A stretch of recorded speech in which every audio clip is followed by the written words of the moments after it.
Right, welcome to our Instagram live Carney's Conversations.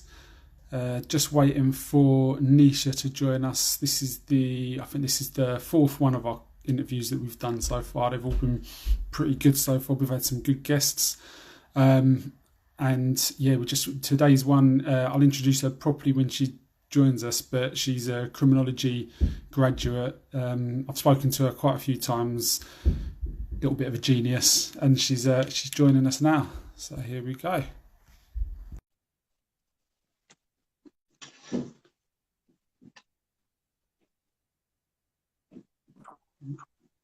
Hi. How's it going?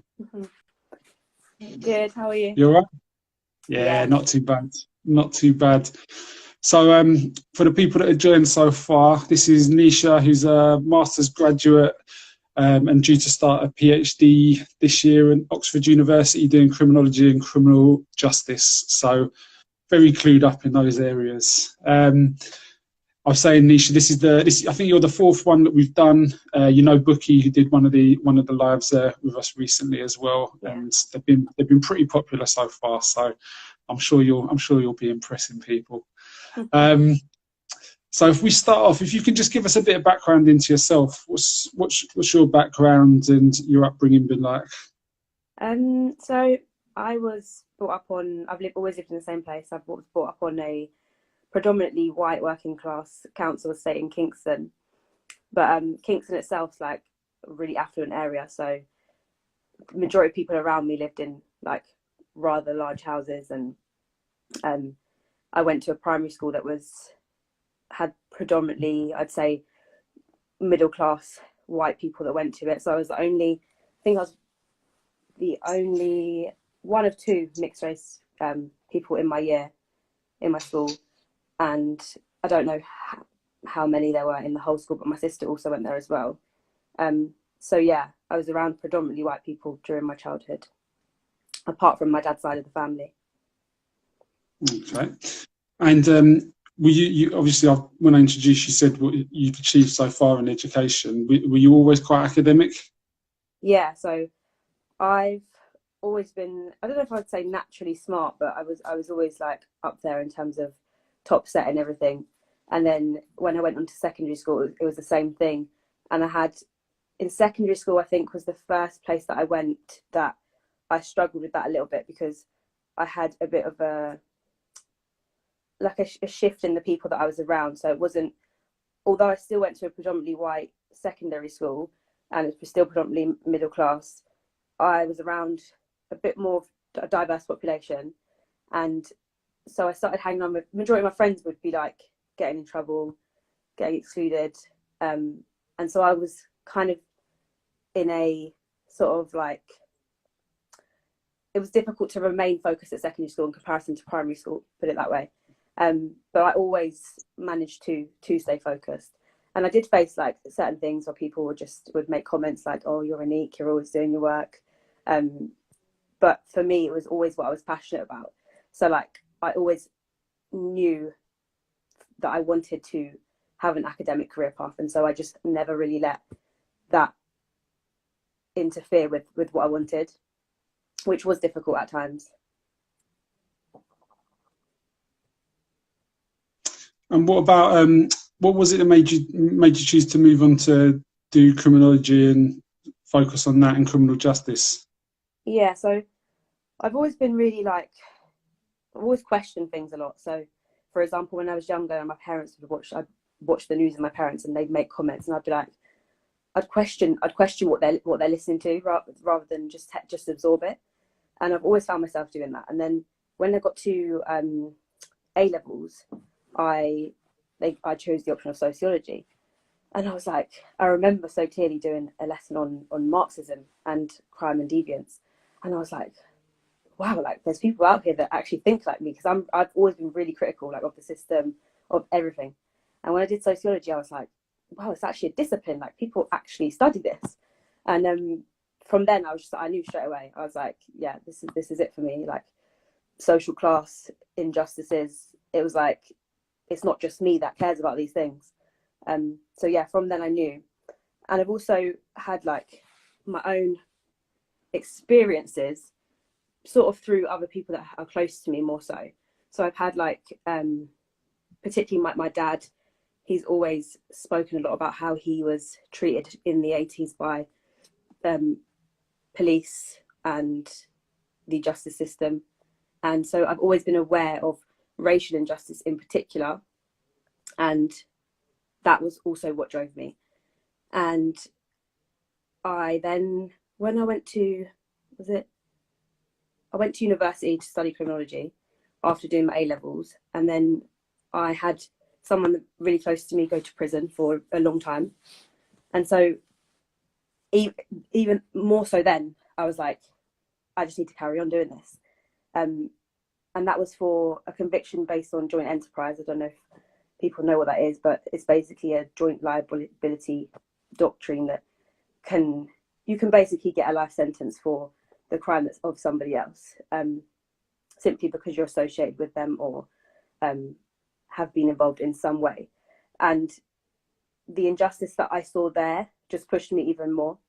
And I started to see the impact that the criminal justice system has on people who are innocent and people who are completely have nothing to do with crime, including the family members of prisoners, and how difficult that is for them. And so these are populations as well that are just never spoken about. And so for me, it was like, it's really important to give these people a voice, because they've never been given one. And even now they're not given one. And the suffering that they endure, particularly, prison particularly impacts mothers, Black and minority ethnic mothers, and their voices are not given a platform. And so I just basically want to carry on doing research that gives voices to populations of people who've been oppressed or never had the opportunity to speak up. So can you give us some examples of how, because I think in general people, the public are aware, yeah, prison must not be a nice place for someone who's committed an offence. But like you said, I think people don't generally think about the families and close friends and relatives of the people who've gone into prison. So do you want to give us a bit of a breakdown into how they can be affected? Yeah, so I'll start with my first thesis, my first dissertation project, which I interviewed 6 prisoners' partners. They weren't current, but some of them were current and some of them were previously prisoners' partners, so they'd experienced it previously. And they were in-depth interviews. And the main thing that I got from those was that there's a massive, they live 2 lives, and it almost takes over their lives, because they're torn between the stigma of associating themselves with a person who's got this stigma from the public, and it being someone that they love. And the key thing is that it can happen to anyone. You've also got the financial cost of prison. The prisons are not usually close to your home. So you've got people who really struggle with that. And there's not that much help out there. There is help out there, but there's not that much help out there for the families of prisoners. And so many things, like people are stuck with the decision as to whether to, particularly the partners of prisoners, as to how to manage taking their children to a prison, how to explain that to their children, how to maintain a relationship between the child and the parent. It's a difficult thing, and it's a very it's quite burdensome. Like, I've experienced it myself. So going to a prison to visit someone, you feel like you are, in a sense, secondarily prisonized, because you're going there, you are being surveilled, you're being searched, you are suspected of a crime as soon as you enter that prison. That's how it feels. And so you kind of take on what that person has done as a family member.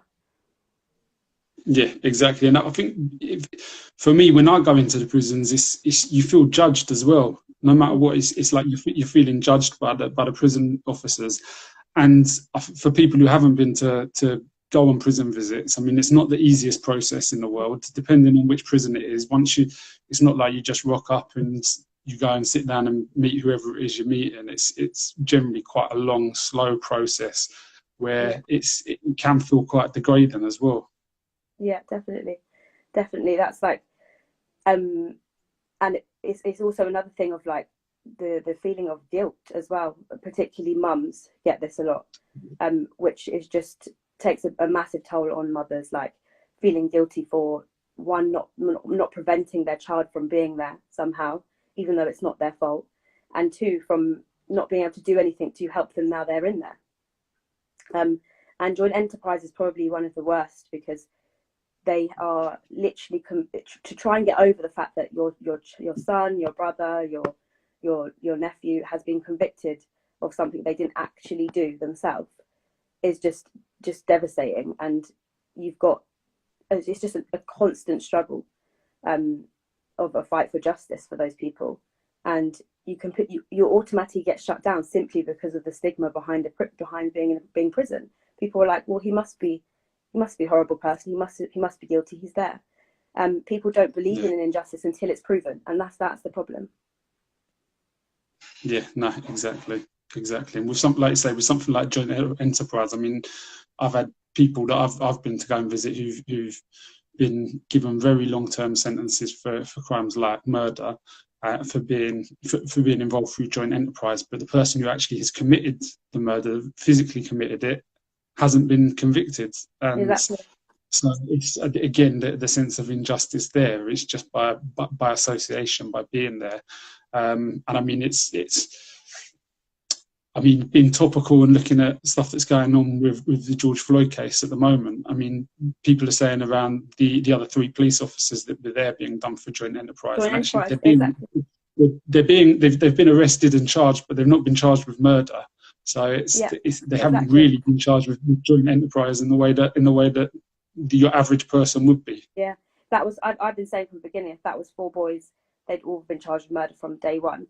And joint enterprise predominantly impacts black boys simply because of the gang narrative that's been heavily racialized, and so the police over classify black youth as gang members, and so they're really susceptible to the use of joint enterprise in prosecution, which is another element of criminal justice where the black population are disproportionately affected.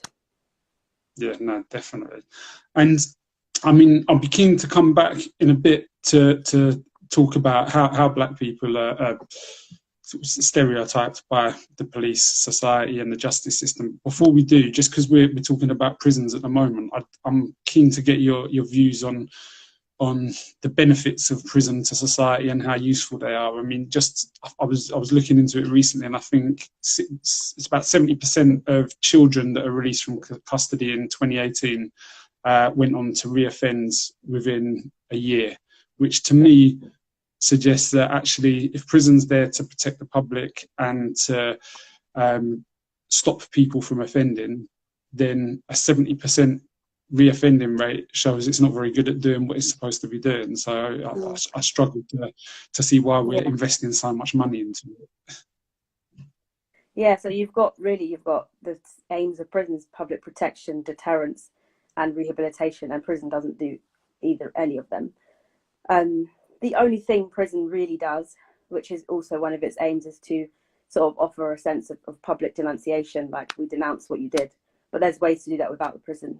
And for me, it clearly doesn't deter, because the rates of reoffending are so high. And it also doesn't have, it's not a therapeutic place. It's not a therapeutic place at all. You can't provide therapy in a prison. You can't provide a sense of rehabilitation in a prison, in the prisons we have in the UK anyway, and most places across the globe. I think some Nordic countries are a bit of an exception. But for me personally, the environment in which you're receiving therapy is the most important thing. I don't know if you've heard of Grendon Prison. Of what? Grendon Prison. No, I don't think so. It's basically a prison, but it's known as a therapeutic community. And I think there's still issues with this, but they have like it's not your average prison. They have like a system where you can sort of, the prisoners vote and have like a president, and they talk about their crimes often, and they basically have therapy there. And the reoffending rates there are a little bit lower, not massively, but a little bit. And I think if we are to keep prisons, we need to move towards that. Not exactly that, but towards that. The other problem with that is simply that you can't go there unless you say, yeah, I did my crime, because you've got to talk about it. And so there's another issue there, is that people are in prison that are confessing innocence. So yeah, the key thing for me is that prison itself is, the main reason people think we need it is for public protection, when the majority of people in prison are not violent offenders. So then you have to ask yourself, can we deal with these people in the community? And the answer is most certainly yes. Drug offences can be dealt with in the community. They're not a threat to the public. And of course, the illicit drugs trade can catalyse violence in some circumstances. But if we stop criminalising, the thing people need to understand is that crime itself is a social construct. We decide what's criminal. The more we make illegal, the more people go to prison, and the more violence is likely to come of an act, because it's now criminal. It's now done illegally. So yeah, when you actually break down who's in prison as well, the majority of people in prison have been victims themselves, or a lot of them have been in social care, experienced extreme poverty. We need to address those health issues prior to thinking about prison, because if we address those health issues, these people are less likely to end up in a situation where they are going to prison anyway. And for me, that's why I believe that we should massively reduce the prison population and invest in public health.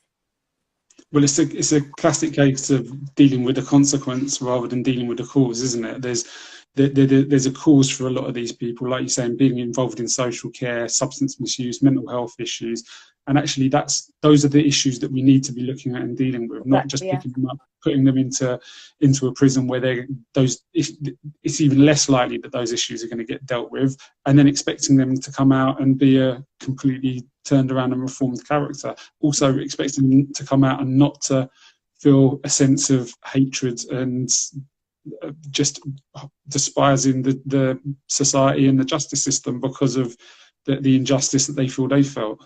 Yeah, I think it's also really important to remember women as well. They're like, obviously don't make up that much of the prison population, but in terms of the mental health issues in women's prisons is massive. And women in research that I've read into, women actually say that prison has saved them from such massive harms on the outside. And that just says a lot about our society. We don't do anything about so something like domestic violence, for example. They've said prison saved me from being killed by my partner, but why is prison meant to be the thing that's saving them? We should be saving them in the community, doing things to prevent these things from happening in the first place. So yeah, it's just really sad when you put it like that. And on that topic, a majority of prisoners in the UK have either witnessed or experienced domestic abuse in their lifetime as well, whether it's been towards them or whether it's been in involving with their parents. Yeah. So again, I think I personally think domestic abuse is one of the biggest factors in the UK for crime and loads of other issues. And again, it's, as you say, it's not really been dealt with properly, and it's not, the people haven't been offered the right sort of support. And that's both perpetrators and victims. And I think you said something earlier, which I really agree with, which is that most of the people who are convicted in prison are people who've been victims themselves. And I'm yet to work with someone who's committed an offence that has not been a victim in some way or form. Yeah. So you start to see how the notion of offender and victim conflate, and they're not separable in most cases. Well, someone was talking to me about this the other day, actually, and they were relating it to illegal drugs. And they were saying that people who take illegal drugs, so for example, someone who smokes cannabis, which is illegal in this country, then they can be arrested, they can get a conviction, eventually they could go to custody. Someone who's selling it and making a profit from it could get exactly the same but worse. However, when you look at the two substances that we've got in society that cause the most harm and the most damage, which is cigarettes and alcohol, Yeah. If you smoke and you drink, it's fine. And if you sell it and make a huge profit from it, which the government do through the taxes, then that's fine as well. And again, that I think kind of highlights your point about it being a social construct.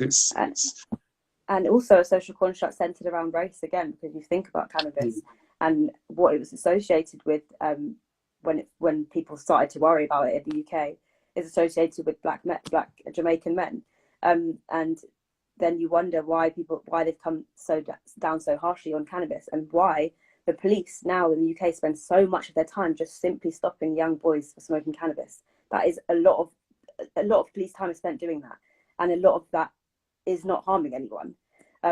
So yeah, we also need to think about resources and how better we can actually use our criminal justice system that we have. Well, like I say, with the whole George Floyd incident and the Black Lives Matter movements, I think it's starting to come out a bit more around the sort of structural racism that's involved in our system. And I was talking to some of our team of mentors about it last week, and one of them brought up the fact that they've got a young man they're looking after who's 18, who's started to turn his life around and is doing quite well for himself.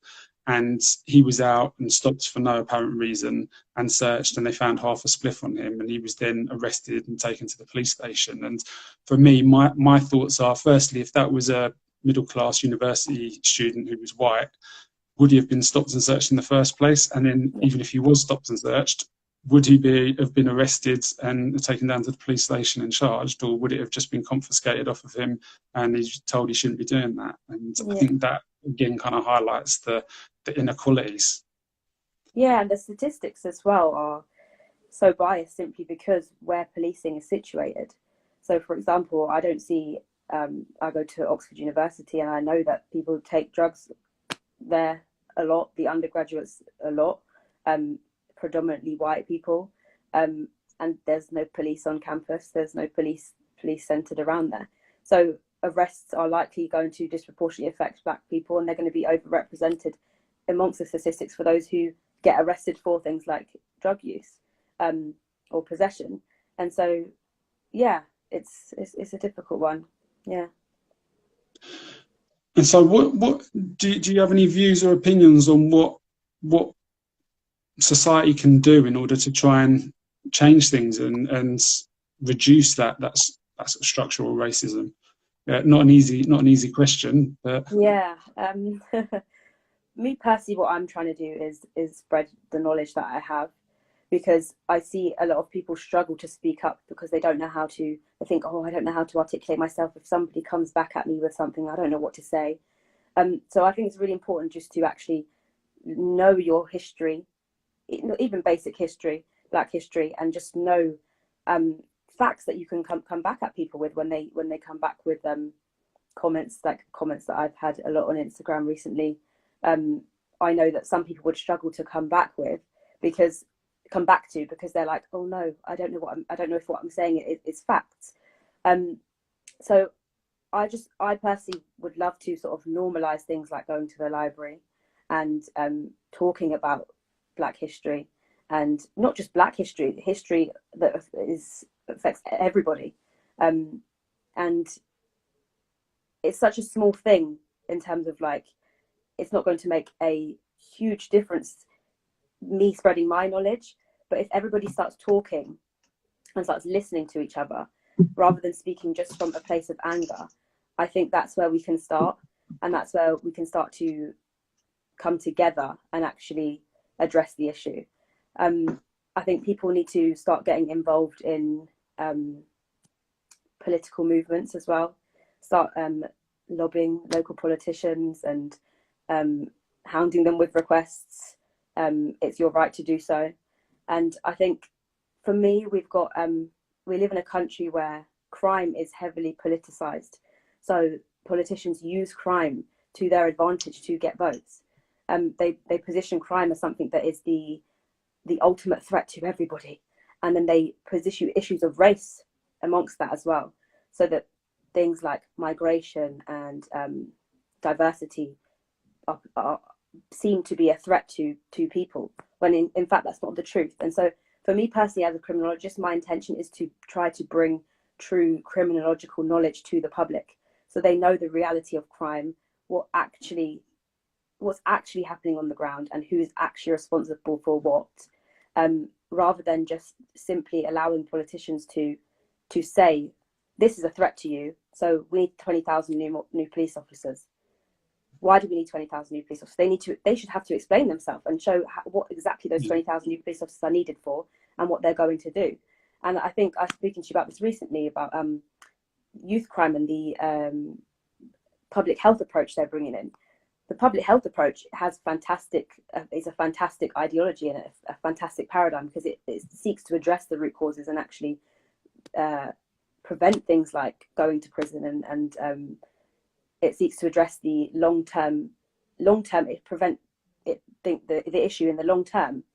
But the government that we have are still politicizing this and still focusing on this gang narrative and criminalizing drill music, when these are not the root causes of the issue. They're still talking about, let's introduce enhanced stop and search powers and 20,000 new officers and tougher sentences. How can you be talking about a public health approach that seeks to address root causes when you're talking about making the country more punitive and harsh? It just doesn't make sense. So for me personally, the first step is getting rid of a Conservative government. But that's the first step for me personally. I think the whole political system though needs to be reviewed, because in my experience, it's the political cycles are so short, with 4 or 5 years, that politicians are only ever looking at what's going to be the short-term outcomes rather than looking at the long-term outcomes. And the public health, a proper public health approach, is going to take a number of years before you see the benefits from it. And so I think if you were a Conservative politician, you'd be worried, actually, if we're going to be focused on this, is the benefit going to be seen when Labour's in power?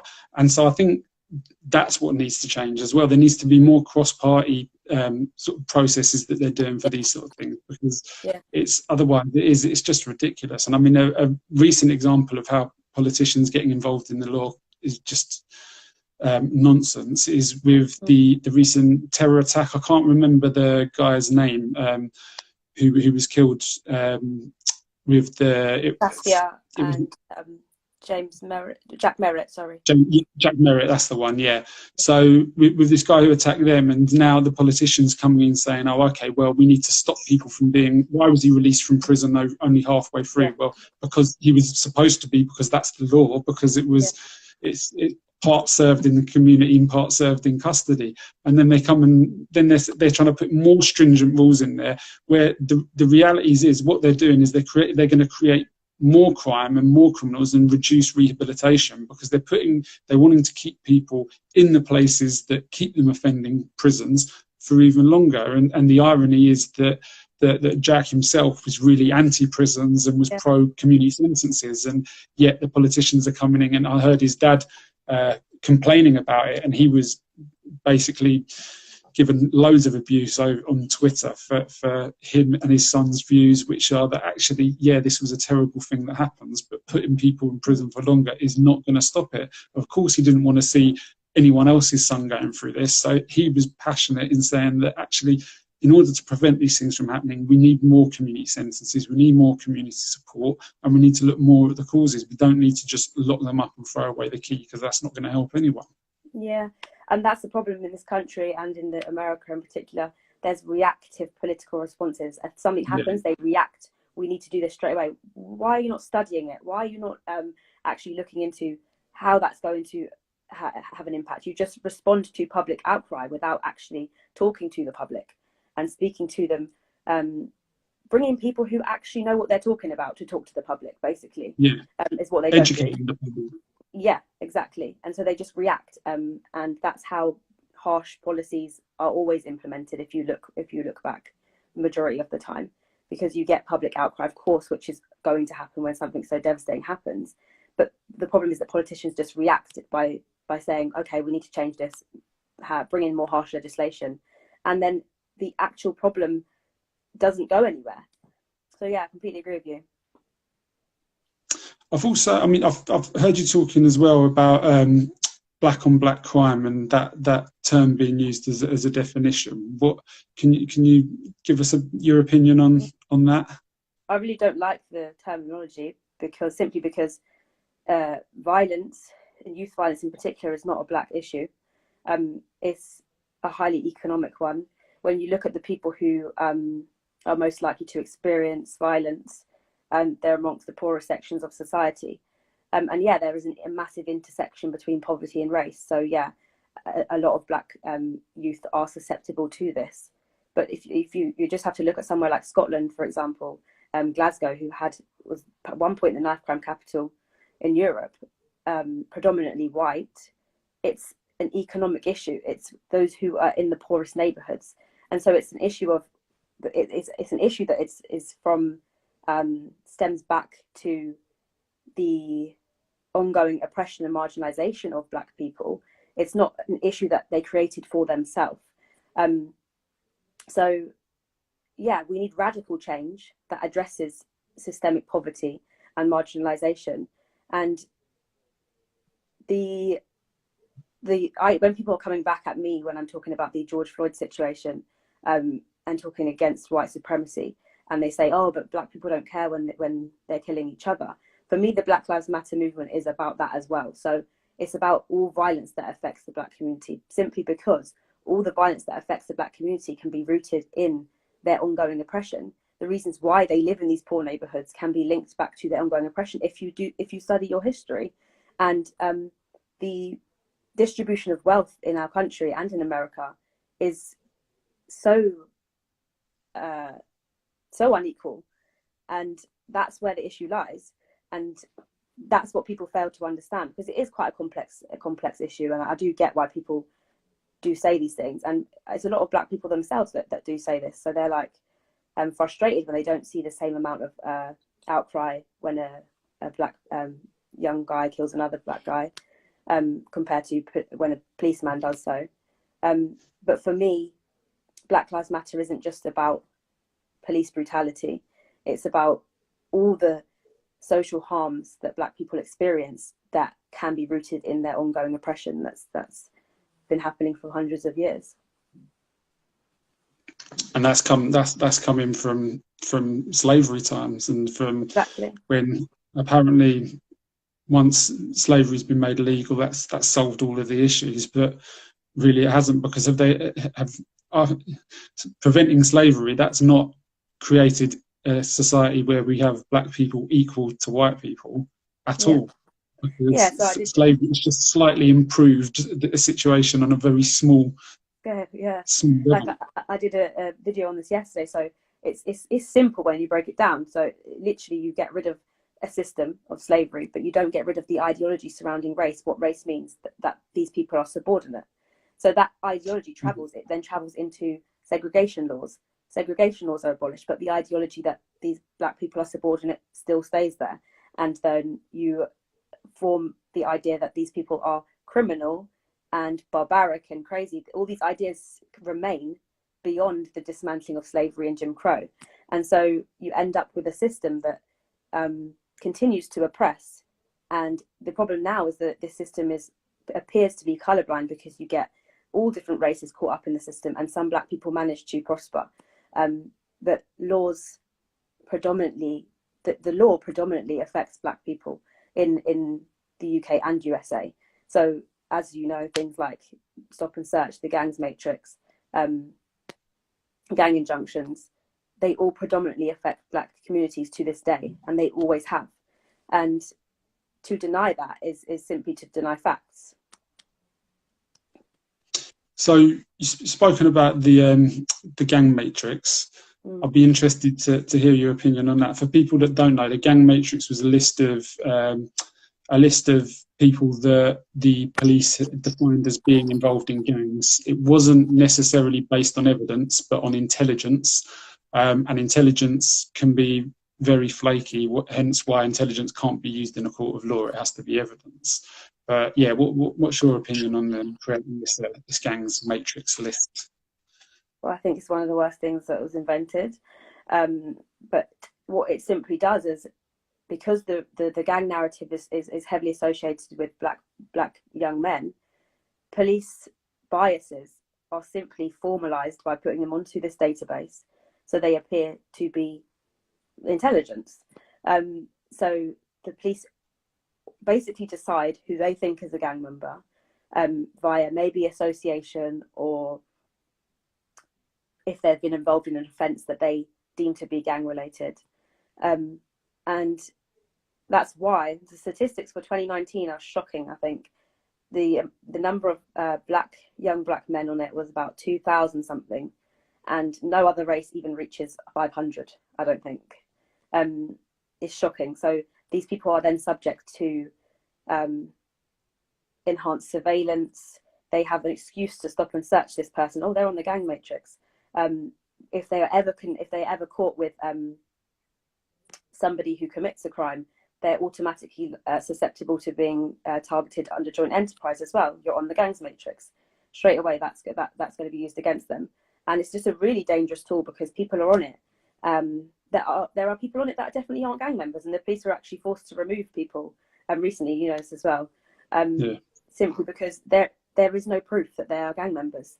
You're on a system that you're being told you are something criminal without being convicted in a court of law. So what happened to innocent until proven guilty? It's literally just completely goes against due process. Yeah. Exactly. And if you're, say, someone who's on the gang matrix, who's been sent to prison, and they come out and their license conditions are that they're not allowed to associate with other gang members, for me, that's something I have a real issue with, because firstly, if they've not been convicted of being a gang member, which they haven't been, and you can't be, then why are they not allowed to associate with other gang members? Secondly, who are the other gang members? Whose definition is it of what another gang member is? And so you could be releasing someone, and the police believe their brother's a gang member as well. So he's then associating with that gang member, and you're just criminalising what is generally normal behaviour for these people. And it's you have no real chance. And it's the scary thing is I've heard that the only way of getting off the gangs matrix is if you get sent to prison, and that's not for a society that believes in rehabilitation and the ability for people to change. Why would it be stated that you can only come off if you've been arrested? Surely, if you are going to have the gangs matrix, there should still be the belief that people are able to change. But before that even happens, it's got to be that what is the definition of this gang, and how have you decided that you're going to put people on it? Because my definition, the police's definition, your definition, and the people I know's definitions are all, I'm sure, very, very different, and it's a very sort of subjective thing to define. So there's no agreed upon definition across the globe. So that's amongst academia. Academics have debates about this all the time. So there's some academics that are like, yeah, the gangs crisis is crazy. All youth crime should be is put down to gang violence. And then other academics are like, hold on a minute, you don't even know what a gang is. The concepts that academics and police use, like joining a gang, aren't even used by young people themselves. You don't join a gang, you don't sign a contract. Gangs are fluid things. They're complex things that you can't define. So why are we putting it in the hands of police to decide what a gang is when they don't even know what a gang? They never experienced it themselves. So that's a major problem. You're defining people as something that is almost impossible to define, because gangs change according to location, according to who's involved in them. Like you've got gangs associated with drugs, gangs not associated with drugs. How do you define a gang? How do you and the definition that the Home Office has put out there is so broad, right, that me and my friends, by that definition, it's something along the lines of has to consist of 3 or more people, have a defining characteristic that makes you kind of be able to be associated with one another. For God's sake, 3 of my friends could have the same tattoo and we'd fall into that category, but we'd never get put on that matrix. Why? Because I'm a woman. So it's just literally that definition is so broad, so they can catch whoever they want in that system, and they are predominantly black boys that they put on these matrices. I think the other part of that definition is that they have to have some sort of financial gain from being a part of that gang as well. And I think quite arguably you could say, well, hold on, the police are paid, the police all have the same interest, the police all dress uniformed in the same way, and therefore, as a number of people are commenting as we're going through this, the police are the biggest gang out there. Yeah, I saw that. Yeah, exactly. And police culture is one of the most dangerous things, because police will protect one another till the end. So even when they do something wrong, it's part of police culture to protect one another. And this is me talking from talking to ex-police officers and police officers themselves. So yeah, it's a dangerous thing. And simply because they have power and they have that uniform, they would never be defined as such by the government. But yeah. And this is what I think leads to a lack of trust in the police, and a lack of trust from the police, and a lack of trust in the justice system. And I think because of that lack of trust, that therefore leads to further crime, because people, if someone's offended against, if they don't feel that they're going to get a fair hearing and they're going to get the issue resolved by going to the police, then they're going to look at trying to deal with it themselves. And in dealing with themselves, that could then result in them being arrested. And so you get this vicious cycle. What for me, what the community police relations, particularly amongst the Black community, again, are so poor, simply because when you think about a Black child growing up, particularly young boy, even women, because they raise these young men who experience this majority of the time. And when you think about a young, generally poor people, or people living in poverty and neighbourhoods that are heavily policed, what is their first interaction with government? What do they see as government? The police officers, or your mum struggling to get her welfare payments or something else like that. Their interaction with government is highly negative. And so if your first interaction with the state is a police officer stopping and searching you, raiding your home, you are going to refrain from wanting to be part of that society politically as well. And this is why so many Black people don't vote, because they think the system is not for them. So it's really damaging. Like, there's a really good book, I think it's called Arresting Citizenship. It's based on the US context, but it's about the impact that continuous surveillance, stop and search, arrests amongst the Black community, how the impact that has on the choice for them to refrain from being part of the political society. So yeah, and my dad has always said to me, I used to bang on at my dad, why do you not vote? Why do you not vote? And it's the same reasons. Same reasons, because his first interaction with the state when he came here is police officers chasing him with their batons hidden in newspapers to beat him and his friends. And so to him he thinks, why am I voting in a country that's not democratic in the first place? And so yeah, when you have that experience with the police constantly, it's really hard to build a relationship with any form of government. And that's why you hear a lot of people say F the government, because that's all they experience. So what do you think can be done about it? Obviously you've spoken about education, but which I agree, I think education is the most important thing, and it has to be the right education as well. I think the education system in the UK, especially when you look at history, I think is very, very biased, and there needs to be a more sort of honest and wider ranging curricula when it comes to history. What else would you see as the answer? And I mean, obviously it's not just one thing, but when I say the answer, I mean with regards to the police system, the justice system, with regards to every form of sort of structural racism that's out there, and also what's the alternatives to prison as well? Yeah, so personally, I think massive reduction in all criminal justice agencies. So reduce them where necessary by decriminalisation, for example, cannabis. That would reduce the number of police officers continuously stopping and searching people, for starters. But also actually ensuring that people that work in the criminal justice system are educated people who actually have understood actually understand structural racism. They should have to take some sort of training in understanding this, or some sort of degree in understanding this, because they are a massive contributing factor to the continuous oppression of particular groups, and they are so vital to changing that they shouldn't be able to police until they fully understand it.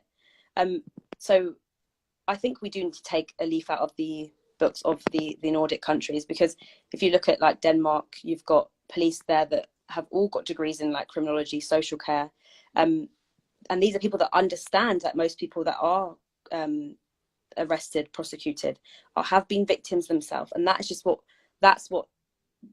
the change that needs to be made. And we do need really radical change, and that's what I struggle with, whether that's actually going to happen, simply because we have a society that's really fixated on law and order and like retribution, getting revenge. I think that's key. Revenge is the key word. I think when you look at prisons and when you look at punishments, I think revenge is more important to a lot of society than rehabilitation. Yeah, and that's what we need to dismantle. And the only way we will get rid of that is by showing these people that it doesn't work. And it's clear to people like me and you that it doesn't work, right? But to your average person, they are looking at short term. It works for the short term because you feel like you've got justice, but society continues to experience this crime simply because we are not doing anything to stop it in the long term. And yes, it may be difficult for some people to say, let's only give a murderer 6 or 7 years, but in the long term, it will prevent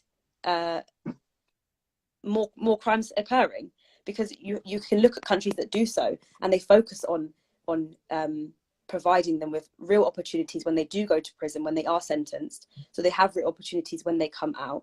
And it's like our society doesn't want to do that for these people because there's so much hatred, but when in reality doing so actually provides a better place for your children when they grow up. But exactly. It's a difficult one. I mean, when I first got into this sort of field of work, my main job was I was working for an organisation called Youth Advocate Programme over in Lambeth, and it was running the Intense Supervision Surveillance Programme, and that was where, when young people were offending, if they're prolific offenders, just before like sort of the last chance before going into custody, they'd be sentenced to ISS, which is Intense Supervision Surveillance, where they would then be given a worker who'd work with them 25 hours a week, 7 days a week, and for up to a year. And the role of your job was to try and look at all of the causes of why they've gone into offending and try and prevent that. So it's getting them back into education, improving the family home system, sorting out any court cases they've got, educating them around how they can progress and move forward in life. And we saw that work so well. My only criticism of it was that it was a year long, and I thought that was not long enough. I think that if you're going to make lasting change, you have to be able to invest a bit more time in the long term for these people. And people watching this might be thinking, well, hold on, that's expensive. Why are you going for that option? But I think when you look at what the real cost of prison is compared to this, and the real cost of reoffending, I think having community sentences like that, where people are supported, where they're believed in, and it's truly believed that they can become successful themselves, then that is what will make our society a better place for everyone to live, really, because there will be true rehabilitation. Yeah, and making people see those opportunities, and like you said, it's so much easier to do that in the community because they can actually see them. In prison, you can be told, "Oh yeah, we're going to help you get this job X, Y, and Z," but you can't see any change happening. So it's all about providing hope as well for people, and that can definitely be done a lot better in the community. I mean, there are massive problems with community centres as well, because you run the risk of sort of widening the net as to who becomes subject to the criminal justice system. So when they first introduced community sentences, it was posed as like we're going to stop sending as many people to prison. But what happened instead is that people were sent to prison, as well as people for minor offences getting community sentences who would have previously not been sentenced to prison at all or had a community sentence. And then you have community centres with loads of conditions that what's referred to as thinning the mesh. And so you get caught up in something that you previously wouldn't have got caught up in, because the community sentence itself has all these conditions that you have to meet. Otherwise you go back to prison. So we need to be careful with community sentences that aren't too stringent, where you get caught up in a cycle of trying to meet these conditions, but also struggling with that and then ending up back in prison anyway. Yeah, the constant breaches, which then lead to custody, and also lead to then making people think they're not able to achieve. Yeah, exactly. Frustrating to say the least.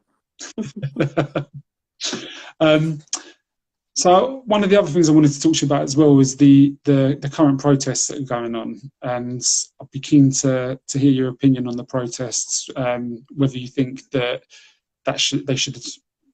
they should happen, whether you think they're going to make a difference, or what you think is going to help them make a difference. So I went today actually for about an hour and a half. I had to get back to do this though. So I think it's really good. I would never say that let's not do that. I think it's amazing. I have been feeling really like conflicted recently about certain things, because I've been doing a few videos on Instagram, I've had some really not very nice comments. And even from people close to me, again, so this is one of the things that I face, because being a mixed race person, I've got a side of my family who are white and a side of my family who are black. And my immediate family, so my mum and dad and sisters and stuff, we all agree, we all have the same views, more or less. But there are people in my family who've made comments such as things like, the situation that happened with the horse yesterday. Yeah. So like, oh, look at these violent protesters, now you're hurting horses. And what I'm struggling with is the fact that people are choosing when they want to speak about morality. And for me, it's like, if you want to condemn something, you condemn all violence, right? So I condemn if a protester injures a police officer and a horse for no reason. I also condemn when a police officer injures a protester for no reason, right? That's fair. That's someone who just has morals, right? But you've got people who are purposely mobilizing things that these protesters are doing to defeat their purpose. And it's really frustrating when you are talking about a horse or a police officer being hurt, but you don't talk about the reason these protesters are there, and the damage that's been done. So I've really been struggling with that, actually. So I just think people need to be really honest with themselves and actually ask themselves, am I being biased here? Is there a reason why I only care when violence is inflicted upon certain people and not others? Is there a reason why I'm just finding any excuse to condemn the rioters? They're not rioters in the UK anyway, so there was some violence yesterday, but the majority of the protests have been peaceful. So when you immediately start saying that these people are violent, ask yourself, why are you calling them violent when the majority of protests are peaceful?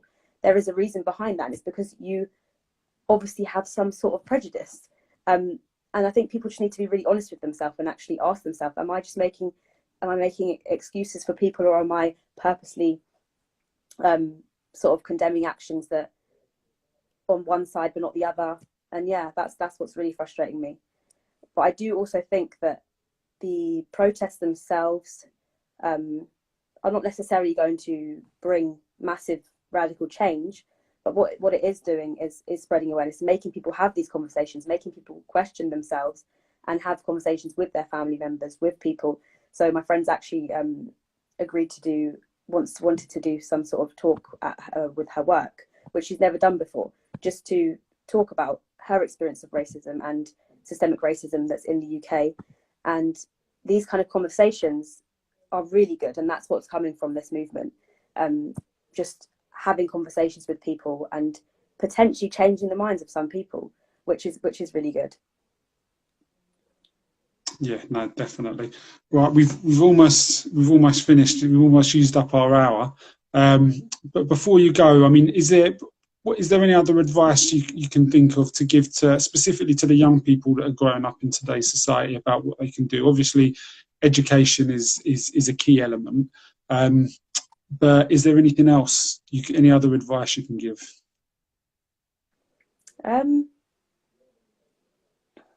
God, put me on the spot. Just get involved where you can with charities, people like yourself. I've had some messages actually on my Instagram asking how people can help, and charity is the first place you can help. Do things that, if you don't know what to do, just ask people what you can do. Don't be afraid to ask people what you can do, and there will always be someone out there that can give you an option of something that you can do. But yeah, other than educate yourself, I would say get involved in some charity work, most definitely. Yeah. I think that's an important point as well. It's asking questions and not being afraid to ask questions. And Yeah.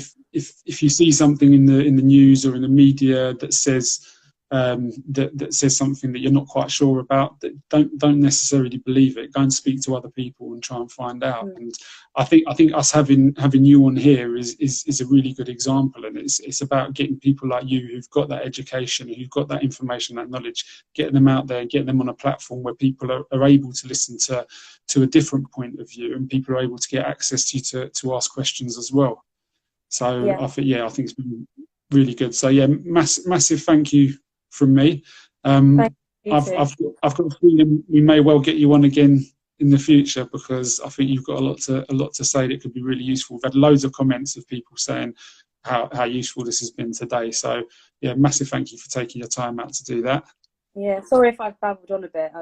No, we want you to babble on. It's good. That was the aim. That was the aim.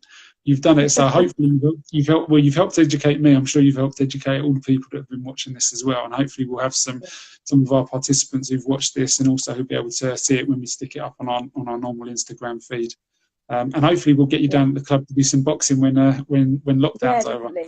Definitely. Brilliant. I just want to say to everyone as well, just go and study a bit of sociology, even if it's like a little module. I mean, it will just open your mind as to different perspectives on life, and you'll realise how everything in life is socially constructed and why it's constructed that way. But yeah.